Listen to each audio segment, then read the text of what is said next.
Now, if you look at the console window, let's expand that, you can see that there is status information for generating the 5 sections that we have built. And you can see after that has completed, you will see an AGF file setup file created. That means that was successful. It will then generate the WAN settings, and that was successful. Following that, it will create the Leo settings. If everything went well, you should see build successful. Now let's look at what we generated.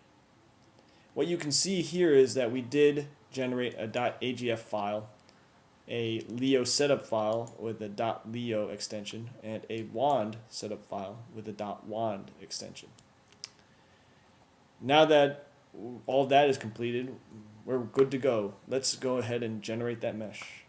If everything is working, you will see a series of messages followed by a completion command. Let's refresh the workspace, and now you will notice that there is additional files, a mesh debug and a section data. But most importantly, now we have a restart file, row 1. This will be our initial restart file for execution. Next step, we will run the flow solver. Click on Run Leo Solver, and if everything was successful, you will see a command prompt open and the Leo solver execute.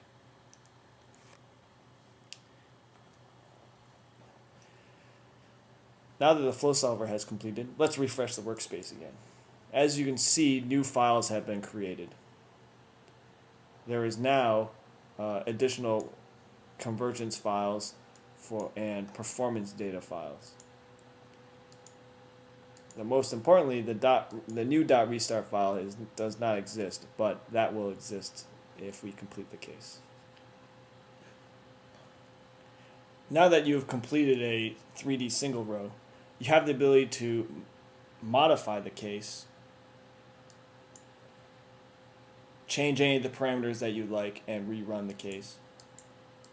For example, let's say we want to change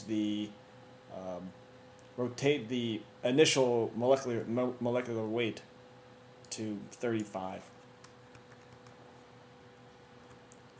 If you push finish, a new AGF file will be created. Now that we have the base case, we can actually use the base case to generate one-off cases. Now we know that in turbomachinery design there's a lot of iterations that the designer must go through. And so we've built in a capability into the ADS Workbench to create cases from existing cases, called the generate from existing. This becomes useful in developing things like speed lines or changing, doing one-off simulations from existing simulations. So for example, if we wanted to generate a speed line where we take a single geometry and then modify, say, the back pressure only, we can do that very quickly and simply by importing the settings from the base case. In this case, it would be row 1.